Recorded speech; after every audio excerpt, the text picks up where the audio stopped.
Great morning, great morning, great morning, everybody. This is Maurice McDonald. It's time for the It's About You radio show here on WDRB Media every Tuesday morning, 8 a.m. to 9 a.m. Eastern Standard Time. We appreciate this platform, guys. I don't take it lightly.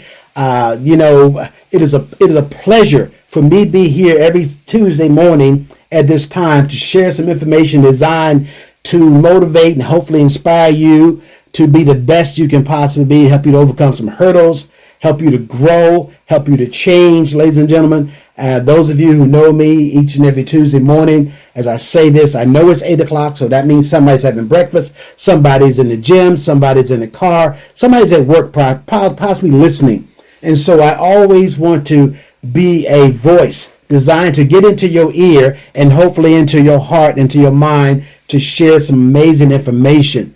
And as usual, every Tuesday morning, I start with the morning quote of the day, the motivation morning quote of the day. And today, the one I'm going to come with now comes from Christina Rice. Christina Rice says, persistence and determination are always rewarded.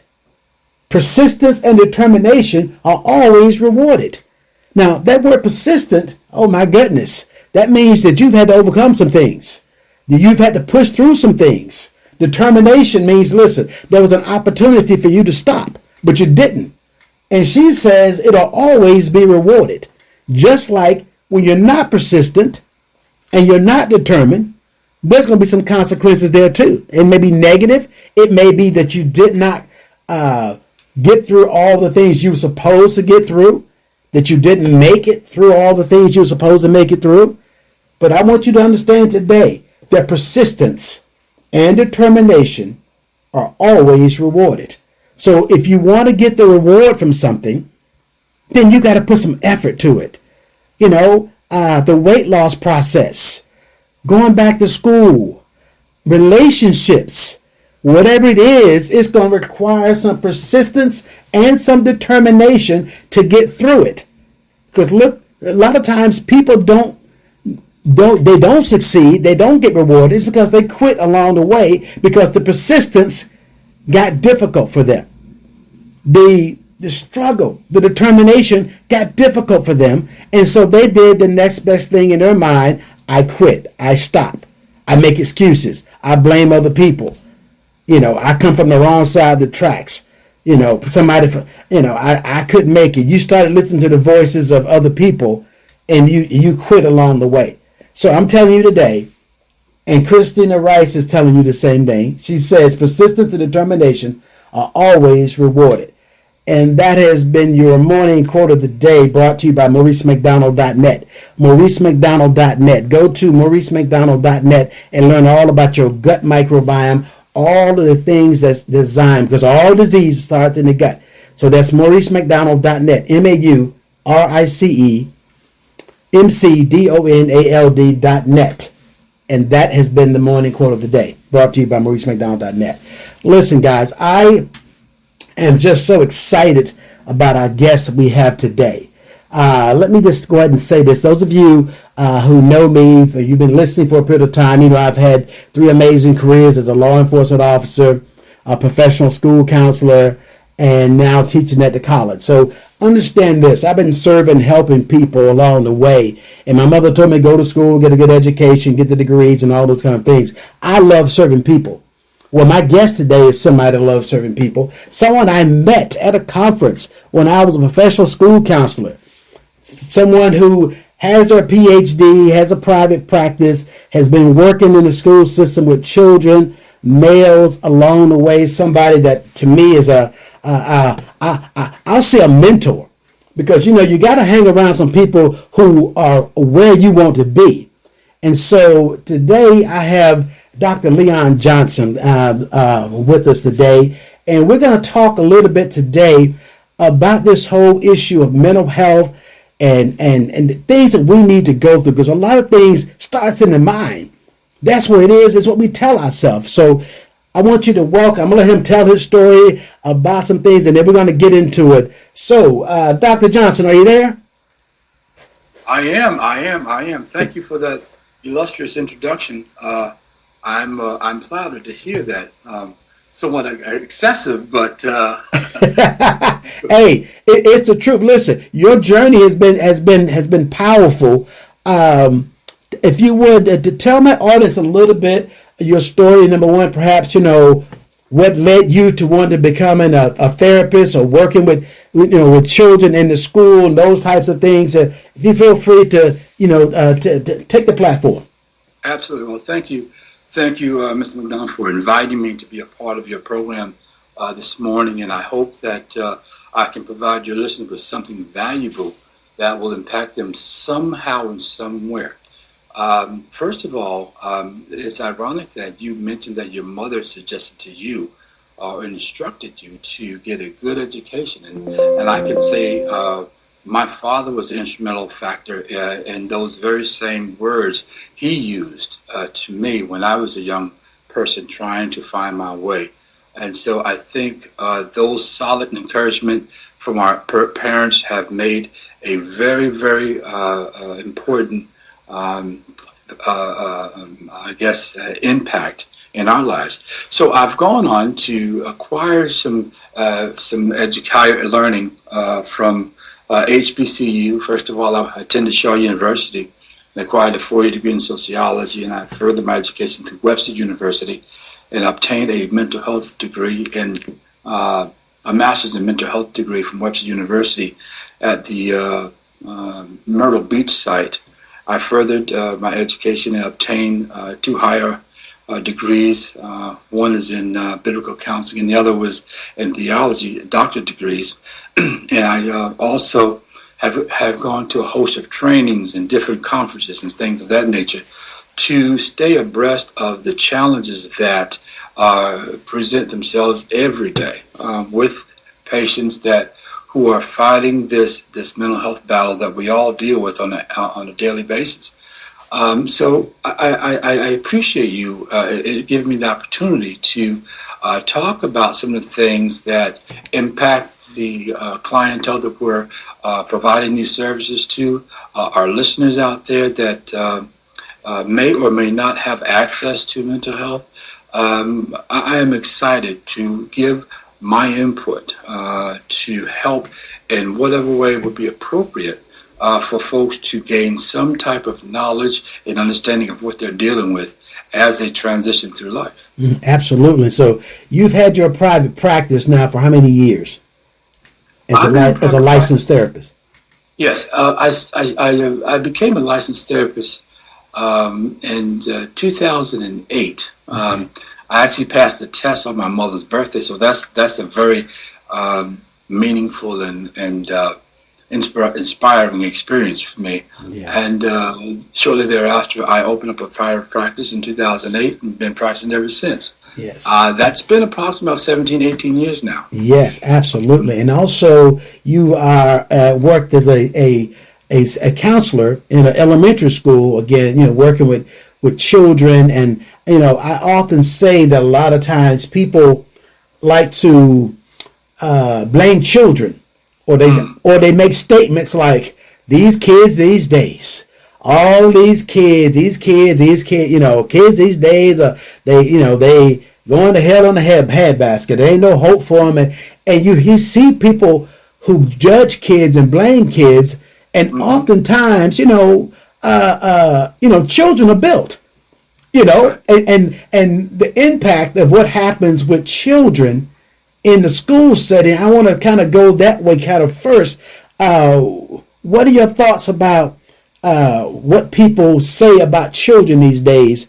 And since you and I both have worked with children in the school systems, you in different counties, but how many know it's the same issues no matter where you go when you have kids? So what's been some of your thoughts of how people should view some of our young people? Well, I think children are what some of our studies have shown us. They're just a blank slate. They absorb most information, and they try to do the best that they can, depending on their environment, depending on their exposure. So we have to be careful about what we say and how we say it. Children are very resilient. They are very observant. They absorb most things. Sometimes I think children have very a savvy way of learning. It may not be the way we want them to learn, but all children can learn. They are able to learn. So we have to be very careful about our presentation when we're speaking of children, around children. Yeah, I think one of the things, Maurice, we have to also be mindful of is that when we want to help students or children in the way that they can absorb, we have to teach them the way they learn. We have to give it to them where they can get it. There's a radio personality by the name of Joe Madison, and he says, put it where the goats can get it, meaning that you have to give it to them where they can receive it. If they're asking for a cold glass of water on a very hot day, you don't give them a hot cup of coffee. You give them what they need in order to get what they can get done. And if you provide them what they need, then they will learn much better. Children learn better when they have a full stomach. We all do. And once you get a little older, we get a little sleepy and tired, but that's okay. We still can learn. That's exactly right. I'm glad you said that, and that's a powerful statement. Oftentimes we want to, so many people would go back and blame or say things like, well, when I was raised back in there, well, guess what? That was 40 years ago. Mm-hmm. You think about, there's some things that are still similar. The sun rises in the east, still sets in the west. I get that. But today, listen, social media and everything else changes because what kids see, kids get bullied. We figure, well, I got bullied as a kid, but yeah, you didn't have social media. That's right. Social media now, everybody knows they're bullied online, so you got a whole world looking at you. So we have to look at it from a different standpoint, and this kind of goes back to some of the point too as well. I wanted to talk about for us is the idea of counseling, because we know children need counseling, and earlier the better. Because as you know, you and I have to do suicide assessments because people think that I've had parents say things like, well, if you're going to kill yourself, just do it. He just talking, he ain't going to do it. And you and I both know you can't say that. Those kind of things, because kids nowadays, they will take their lives, And so parents and grandparents and everybody else need to understand that, well, all he needs is a good whooping. Those kind of things. And as I told one parent, is that if all your solution is around a belt, if all you have is a hammer, everything looks like a nail. Okay, so at the end of the day, we need to open up some channels so that children can talk and share. What are some of your thoughts along those lines? I think, we as people have to learn how to be willing to change from what it used to be to the present. We have to be in the here and now. We cannot use the same old strategy and techniques that they used 100 years ago because time has evolved. And so we have to be willing to work with children in a way that they are able to receive what we are offering. And I think it comes in the presentation as well. Many years ago when people were disciplined, they were not disciplined with an option or a suggestion. It was just you got it and you get it and that's it. There was no wiggle room for conversation because parents can be wrong at times. But there are also times when parents are too lenient that allow a child to do whatever they want to, and you have to have some guardrails for that child to understand that there's accountability and their behavior and so forth. So there's a balancing act that we have to do as parents to make sure the child grows up healthy and well and balanced and okay. Yeah. Now that we've talked about the foundation of children, I believe children come right from parents. They said, the comedian Red Fox said many years ago in his comedy routine, he said that ugly kids come from ugly parents. He said, you don't believe me, follow an ugly kid home and sit on somebody that ugly open the door for him, in this comedy routine. But I also want to talk about children's sometimes mental issues come from parents as well of what they pour into the children, just what you just said. So let's talk about adults now.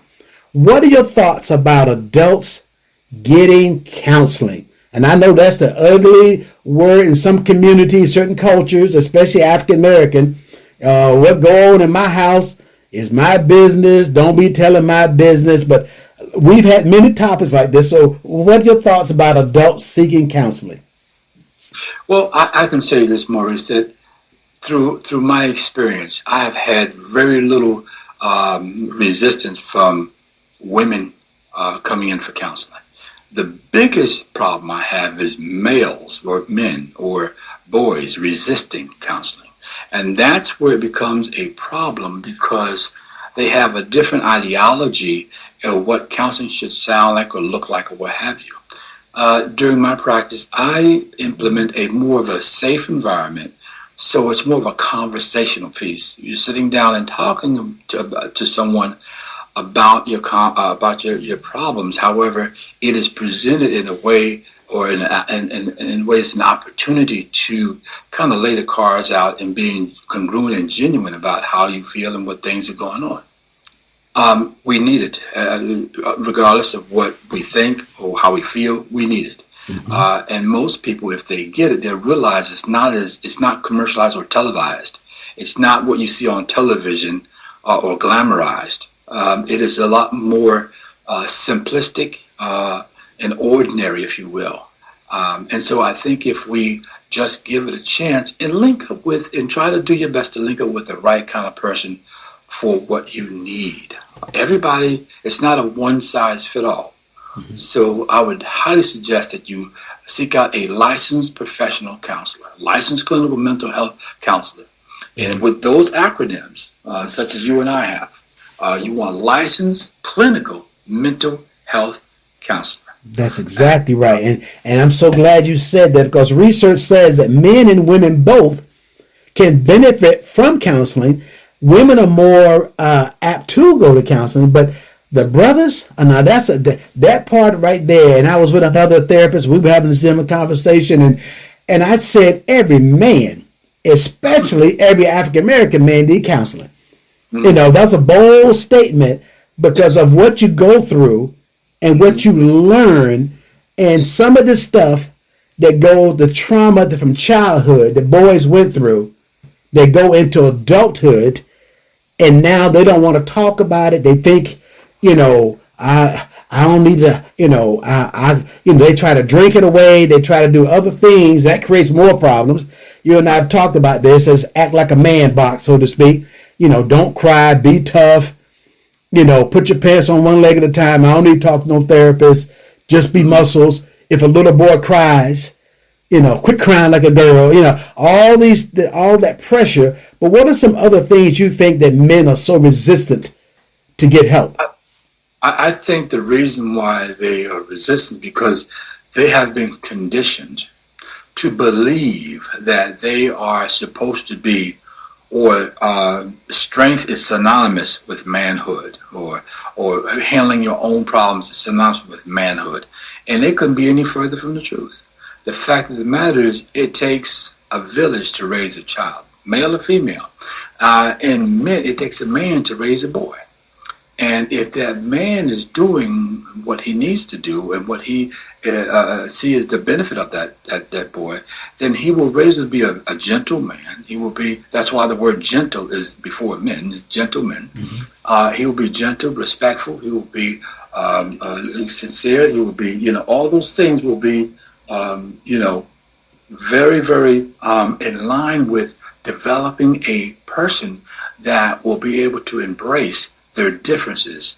But if you're the kind of person that want to perpetuate this masculinity, this machismo, this thing that, perpetuate this falsehood, because it's just only the fact that we try to perpetuate this strength to physical strength. The mental strength is much more powerful than physical strength. Physical strength will wear out. Mental strength will last forever. So it's important that we try, Maurice, to help our young men understand that it's in the mind. The power is in the mind, not in the hands, or not in the muscles, not in the physical. It's in the mind. And if you're able to articulate what you think and feel, then you are stronger for it. You're much more stronger for it than not. Yeah, because I used to, did the, domestic violence counseling, the court batterer intervention program, court-ordered men and women who assaulted their partners. Of course, not the same couples, but end of the day, the men's group, half of the men, you didn't even realize they had feelings. Didn't even realize, you ask them to, well, how did that make you feel? Well, I'm straight, I'm good. It was always, cut to the point, not understand their feeling until they got angry, and then violence came out. It was to a point of realizing, not acknowledging that I felt embarrassed, not acknowledging that I had feelings other than hungry and all the other feelings that go with it. No, but most of the time, there were a lot of time with men. It was a little boy inside of that grown 40-year-old man that was still hurt. Right. And trying to get him to set up for time for him to go to individual counseling, because this was a psycho-ed program, but you could identify there were some underlying issues that they need to work on. And what are some of your thoughts along those lines when men see that little damaged or hurt boy inside of them? Well,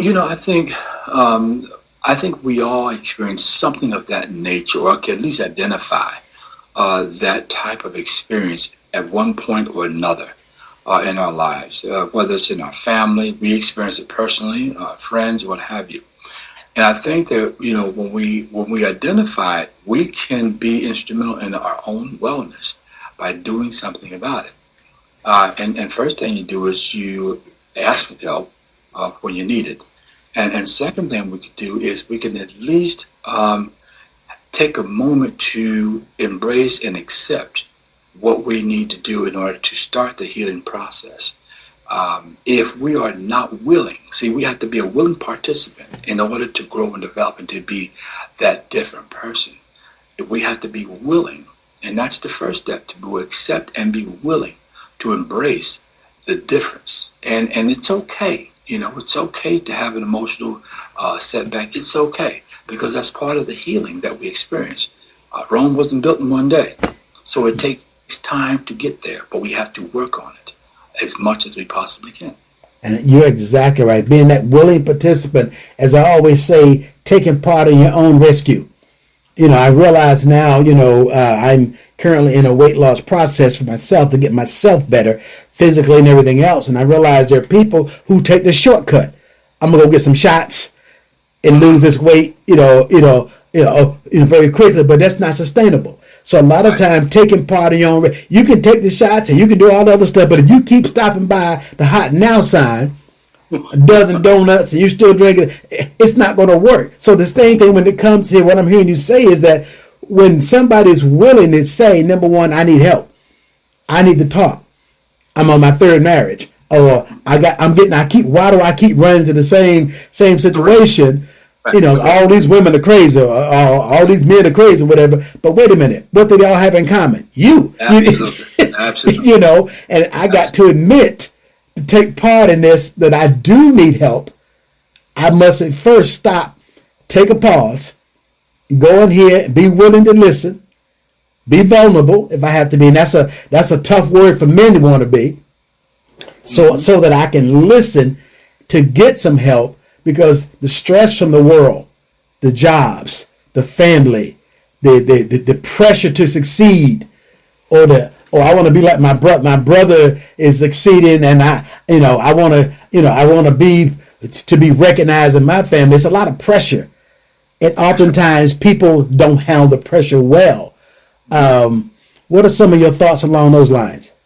Well, I think that when it comes down to pressure, I think that's just a part that we have to understand, that we're in control of our own destiny. And I think that quote that you shared with us all in the beginning made a very good or profound impact when you think about it. And, when you are persistent, you will succeed. I think that the peer pressure that we experience is just another way for others to help us fail at our endeavors. And sometimes you have to take that journey alone. You have to know what you want to achieve. You have to understand your goal and aspirations. It's not going to be what some others have. And if you take the time to sit down and map out your intentions, map out what you want to achieve through the process, then you'll get there.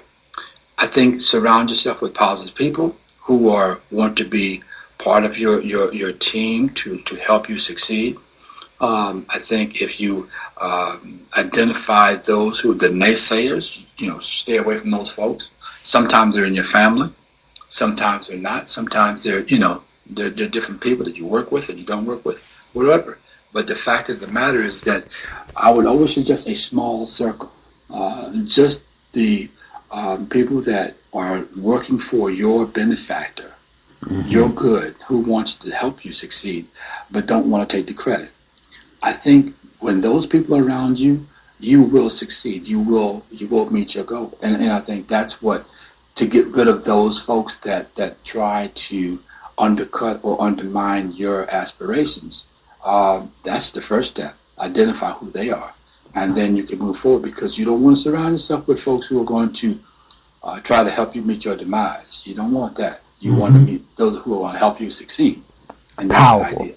Thank you so much. Hey, we're going to take a quick break. We'll be right back. Did you know your gut is the gateway to your health? That's right, all diseases begin in the gut, but modern diets and stress can leave it out of balance. Introducing Love Biome, your all-natural solution for a healthier you.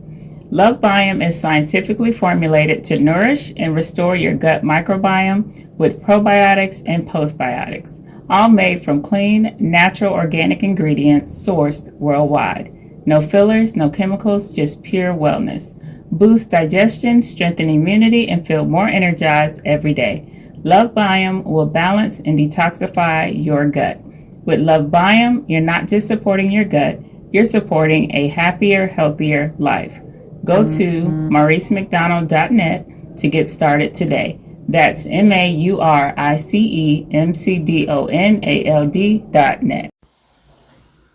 Okay, guys, we're back. We're back here on the It's About You radio show here on WDRB Media, the voice of the community. You've just been here listening. If you just joined us, we have Dr. Leon Johnson here, who's a licensed therapist in North Carolina. He's also, his background is in education, working with children in the school system as a school counselor, as myself. And we met, as I said before, we met at a conference, which you always go there, and that was, oh my gosh, 6 years ago, I guess, or longer. And we just hit it off, from there. And I just know he's a powerful man, and also one about caring about helping people in this practice. We just left off. He was talking about surrounding yourself with the good people. Because a lot of times people will listen, especially men going to counseling. We talked about in his practice that women are more readily to go to counseling because women have been socialized to express their feelings. To be where men a lot, we don't. Some men don't even recognize they have feelings. I know when I did the psychoeducation program with the men in the group and asked them how they feel, we had to put a feelings chart on the wall, and they had to look, and they would actually look at the feeling chart to see if it says embarrassed and everything else, words that are there, and had the little facial expression, the smileys or whatever else, to help them find their feelings. Whereas with women, oh my gosh, you ask a woman how she's feeling, she will tell you immediately. It's not a problem. But the idea of it is that he left off talking about surrounding yourself with key people that'll help you carry that load, that to identify, because if you're around the wrong individuals, they may give you the wrong advice or make you feel bad about because you're going to counseling, because you even talked about going to counseling. How many men in marital relationships or significant other relationships, when they mention counseling, we need to go to counseling, we don't need no counseling. We don't need no counseling. So, Dr. Johnson, let's talk about some of the things that you face in your practice that you've worked with individuals along those lines. Have you ever worked with couples or one party wants the other person to come to counseling, but there's resistance? Absolutely. And I think you hit the nail on the head here, because I've experienced that not just one but numerous times. Where there have a couple that one party is willing to go and the other is resistant. And so you have to have two participants. You have to have folks who are willing to want the same thing. There again, you have to have a common goal. And if you don't have that, then you have a conflict, pretty much. And that conflict is not going to get well until you can, get on the same page. I think that most times, unfortunately, the men are resistant, and that's where that comes in. We talked earlier a little bit about how men are resistant to therapy. But once they have had a portion or a taste of therapy, they tend to come around. I would say anywhere from 7 out of 10, they tend to come around and start to understand, okay, it's not as bad as I thought. There were some preconceived notions I had about it, and they was misrepresented, whether it's by, television or family members or friends or whatever. But when they realize they have a taste of that, they understand that it's not as bad as they thought. I think one of the things, Maurice, is that we have to get ourselves out of our own way. And what I mean by that is, sometimes we have to be willing to do something we're not willing to do. And let me kind of break it down just a little bit. If you're willing to address the problem, even though you're resistant to it, you can achieve that fear. See, it's a sense of fear. Your fear of finding out what really is the matter. And if you're willing to find out what is the matter, then it's no longer fearful. Mm. It's not something that, anyone or anything can be held over your head. And once you accomplish that, then success is inevitable. Yes, that is so true. That preconceived notion is kind of like when somebody asks you to try food you've never tried. But if you travel abroad to another country and you are trying a dish, your eyes tell you, oh, I won't like that. Mm-hmm. But then when you taste it and you realize, oh, this is not bad as I thought it was. There you go. And before long, you realize, oh, I love that. And I think counseling the same way. The preconceived notion is that they're going to come in there and beat up on me. They're going to come tell me I'm a bad guy. They're going to tell me that, because most men will come out and say, look, I work hard. I work 10 days, they say, I work 10 hours a day. I work 7 days a week and throw papers on Sundays, all kind of stuff. I work these hours. I'm a provider. And that's what I do. And they don't see their roles, only that I can be a nurturer. I can be a comforter. Because it's all this preconceived notions. And once, like you said, once they get in there and buy in, it's not as bad as I thought it was. I'm sure you've heard men say that over a period of time, those who gave it a fair look. Mm-hmm. You had them to come in there. Or a second look when they realize that everything or most things they've been told or taught is not what they thought. They realize then that, wait a minute, let me check it out for myself. And then they are able to make their own decisions. And then they most likely make the right decision in regard to this model of resolution therapy. Yeah. And because therapy, and to be very transparent, I know I had to go to counseling myself, taking care of my mother, watching her transition through the hospice process and her pending death. And my father went through hospice and having to go through it 3 times in hospice, asking me now. And this was my background, in counseling. So I knew it, but when you're going through something, you can't counsel yourself. That's the worst thing you can try to do. And because I was going through it. And then when they said, would you want to go? And I said, yes. And I began to peel the layers back. Mm-hmm. Like I call it peeling the onion to me, because the onion's got lots of layers, And when you start peeling it back, able to deal with the idea of, I was still angry with my father passing away, had cancer, didn't tell anybody, wrote his own obituary out, and then I wanted to know, and so those layers. And so going to counseling, which I wasn't resistant to going, but I needed it. And so it really helped. And that's why even counselors got to have a counselor, somebody you can go talk to. Right. And that's important. And to caveat, to spin off what you're saying, I think that, we need to spend that time on taking care of ourselves, looking at ourselves as professionals to get the help we need, because when you've taken in all the problems of the world or those folks that you see, eventually you need someone to kind of lay something heavy on as well. So it's a good thing to be able to have someone that you can have a conversation with and talk about some of the things that you're going through on a personal level and professional, if you will, so that you're able to not hold so much in, or at least purge some of the things that you've absorbed and helping your clients with, so that it does not transfer to you, or who you're, and know that you're not counter transferring as well. Right. That's important as well. Yeah, that's that whole force. For those of you not sure about what counseling transference is, an idea when the therapist himself have issues when that certain client comes in and they can't stand that one. Or I know for me, as an educator in college, students come at you all the time and they got their own issues.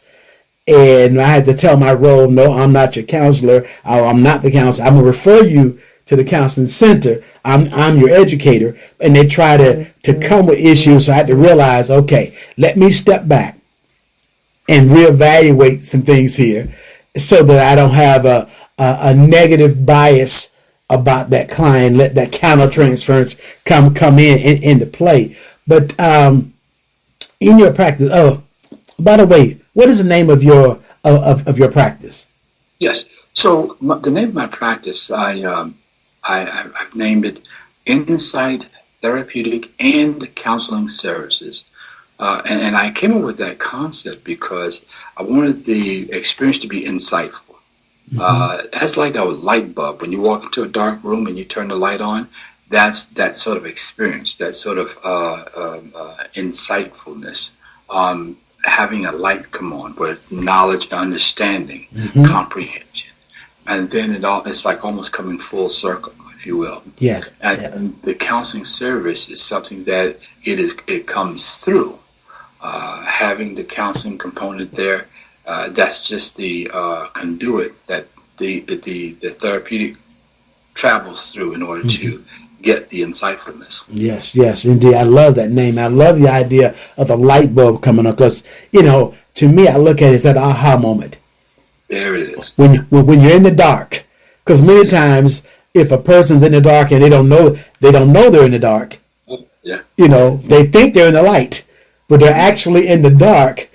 And a lot of bad things happen in the dark. Bumping your toe on things you should be, falling, tripping, hurting yourself. And many times emotionally, that happens in relationships. Yes. Going back to the couples again, or individuals who are suffering themselves in silent, and trying to medicate. And some of you may not know what I'm talking about when I say medicate. It's not necessarily a prescription medicine, but self-medicate. They got their two favorite friends, Jack and Daniels, or Hen or C. Okay, people try to do that, or excessive food, smoke. Lots of other things. So, could you share some insight on those things you may have seen over the years? What people try to do instead of getting counseling? Absolutely. And I think one of the things the pitfalls of one who may try to self-medicate through, whether it's through substance use or abuse, whether it's through eating, whether it's through whatever channel that may be, I caution them to be very careful, because it can become, number one, addictive, number two, abusive, and number three, it could be deadly. And so it's very important that whatever you do, you go through the proper channels, get the proper recommendation, seek out a primary care physician, your primary care doctor or your main doctor, to get a referral. They can refer you to a mental health professional that can provide you with the skills and the techniques, the strategies that you need in order to be successful in your endeavor. Doing it yourself, trying to self-medicate through whatever channels you think may be successful, is a recipe for disaster. So I caution anyone to do it that way. I think getting help, surround yourself with the right professionals, will get you the right results as long as you follow those ingredients. That is so true, and I'm here now. I can imagine hearing my listeners say, "But I've never been to counseling, and I can't afford to go to counseling. I can't do that. Oftentimes there are referrals and there are agencies that have sliding scales. That's right. That's right. Yeah, yeah. Could you speak to that? Yeah, absolutely. And most professionals have some form of a sliding scale. The thing about that is that you have to ask for it. It's not necessarily offered at the at the beginning of your session, but you have to mention such thing for them to be aware of what your needs are, and that's part of being transparent, being honest about your situation, and have that conversation with your professional so they can meet you where you are. Now, if you are most of them will take private insurance. If they accept private insurance, all of them take cash. But they do have some subsidies, such as the EAP. Sometimes they have a sliding scale. The EAP is an employment assistance program that your employer will pay for it so many sessions at no cost to you. And then your insurance will pick up on the back end of that. So if you're looking for counseling, most likely your employer have a free, and I use the word free, program that you can actually go and see the same professional counselors, including yours truly, at no cost for about 3 to 6 sessions at no cost. Yeah. But you got to ask for it. You got to ask for, and that is that. I'm so glad you mentioned that because, people look at jobs and they look for the benefits and the pay. Usually it's the pay first. It's what kind of vacation plan we got, what kind of good insurance that they may have. And if a woman has a baby, you want that insurance taking place, or somebody has an accident and they have workman's comp. So there's all kinds of things. But the mental health piece is often not used, and people need it. I think about people going on work, and the term going postal at work. They explode on the job, and now the supervisor says you get help or you're gonna be terminated. Sure. And you got employee assistance, but that's a degree, or that's a benefit, should I say, that's not used. So those who are listening right now, that EAP, employee assistance, most companies is part of the package, that mental health piece, because there are people who may say, I need a mental health day. That's right. And that is so true. That's why there's certain days you do need a mental health day. Absolutely. And sometimes it's a mental health week. It depends, as opposed to going off and not going back to children again. That's why some children get abused sometimes. Parents got so much going on them. They need somebody to talk to help them compartmentalize. Now, this is something that I tell my class. This is not something that's theoretical. This is my old philosophy of counseling. I say to them, imagine there's a 5,000 sheets of paper on the floor in the building, in the office. You can't see the floor because there's paper everywhere. And there's a file cabinet and file folders. Counseling to me is, we're going to figure out, and we got a shredder. Which ones are we going to shred in your life to get rid of? Where are we going to file it? What are we going to label it? What are we going to call it? Do you need it or do you not need it? And get all 5,000 papers in a file folder and some shredded. That's one way I talk to people about counseling. We're not going to tell you what to put on it. They're going to tell you what to label, because I think, Dr. Johnson, some people think the counselor going to tell them what to do. And that's not what we do. Right. That's right. That's right. Yeah. The client makes the decision on what they're going to do. They make a decision. We provide them the options and the opportunity to select or to pick something that we offer them. And it's no guarantee that what we offer or what they select will work. It's a trial and error. There's no guarantee anywhere, promises anywhere. Counselors can't guarantee anything, and nor can they promise. However, they can do their very best to provide you with the best professional service available. And by doing so, they give you the opportunity to pick and select what you feel, what you think you can work within and be successful. You see, you spearhead your own success. If you spearhead the failure, you will get exactly that failure. If you spearhead success, then you will be successful. but you have to be 100% all in. The counselor is only a mere as a coach or a person that is to help and assist as necessary as you lean towards your own achievements. Mm-hmm. So do keep that in mind. Please do keep that in mind. The counselor is not there to take any of the credit, but for you to gain all your the independence and stability and to be okay. Mm-hmm. As a safe zone, judgment-free zone. Because a lot of times people fear, if I go in there and tell that man this, he gonna think, she gonna think, they gonna think. Listen, counsel, there's no judgment here. So if somebody goes in there and they lay it all on the line, and there are times it may get emotional. That's right. Mm-hmm. There are times there may be some frustration. Mm-hmm. I mean, I'm sure you can speak to this, how you've seen a number of emotions, a range of emotions that goes through that process, and then sometimes you see the breakthrough. That's right. That's right. And that's the key point. Absolutely. And I always allow for those moments to occur when they do. We don't foster them, we don't promote them, but if they happen, they happen, and we'll try to allow enough time for the patient to be okay. And when I say okay, I mean to the point where they're able to manage it on their own. They must be independent, not dependent, but independent. And it's important that the patient is able to make the best decision available to them. And when they do, it's okay if it doesn't work out. It's all right. We always can go back to the drawing board. And when we go back to the drawing board, we're able to reassess, reevaluate, and we'll try again.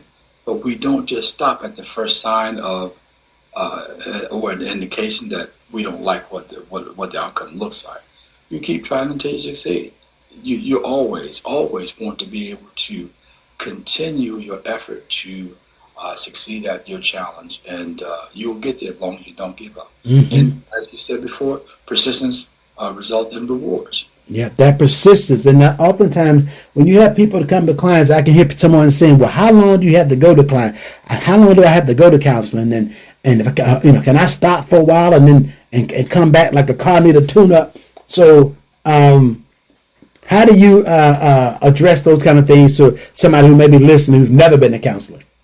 Well, I think that there is no limit, there is no timeline, there is no specifics involved in when you will accomplish or get to where you want to be. I think it's one day at a time, it's one session at a time, it's one moment at a time. And it depends on how motivated that client is to succeed. If they're doing the homework, if they're putting the time in, if they're going through the process and they're being genuine and honest about their situation, then it can be quite rapid. If they are being somewhat, reserved or not being forthcoming, then it could be a long, extended period of time.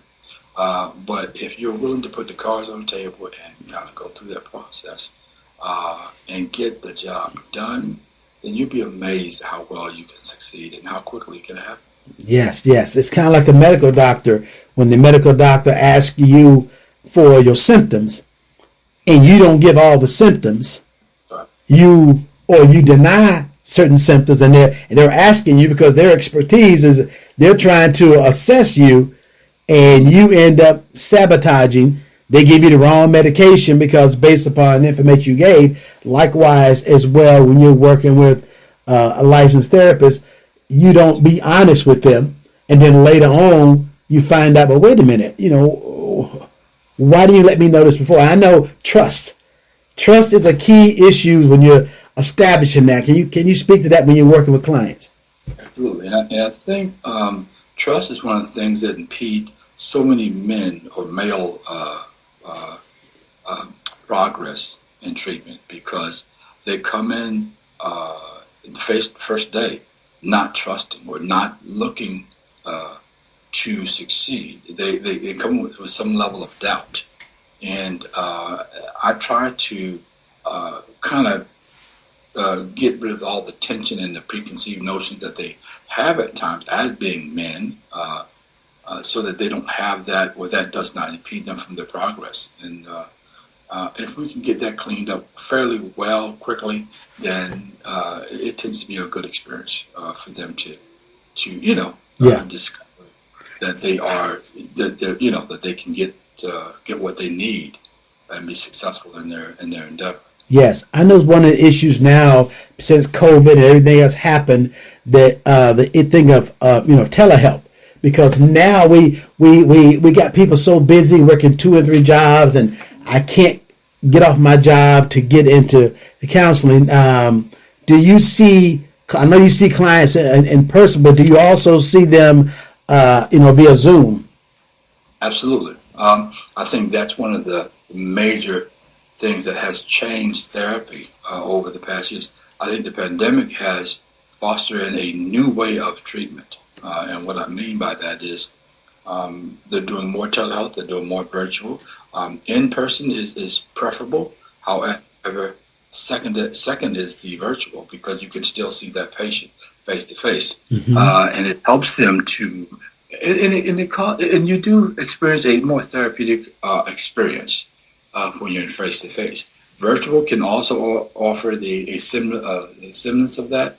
But telehealth is something that is more so your last resort. So if you can go in, do so. If you have to do it virtual, that would be more acceptable. But if you're willing to do it, you make the same commitment as you would either way. Right. Yeah. And so what states are you licensed in? I'm currently licensed in North Carolina and Virginia. Okay. Those are 2 states. They're right next to each other. They're sister states. And anyone in those 2 areas can reach out to me at 252-392-9457. Okay, give that number again. 252-392-9457. You also can go on Psychology Today, type in psychology.com, and click the button for Find a Therapist and put in 27858. 27858, and they'll see me populate there, and you can contact me through that channel as well. Yes, and of course that's Dr. Leon Johnson as well. So the idea of doing this, because it is important that we reach out. I highly recommend people counseling, because at some point in time we will need it when you're going through grief, loss of a loved one, or a sick child, or whatever else, and people who are struggling with somebody with cancer, or all kinds of issues, and you're trying to make it through, and you're going through the grief process. You don't know. I need to talk to somebody, but again, you can't beat this on your own. It's a lot of times you need to reach out, because if you're bleeding from a car accident, you immediately know emergency room. I need stitches. Yeah, so it's not, well, I'm going to stick in a hand, I'm going to go home and put a Band-Aid. No, you're going to bleed out, because so emotionally, people will bleed out emotionally with the issues, lashing out at loved ones and everything else. And, you're a terror. People don't want to be around you because you're not yourself, and you know it. But I'm a man up. I got this. Or I'm a woman up. But yet you're beating the kids. You're yelling at everybody, yelling at the boss.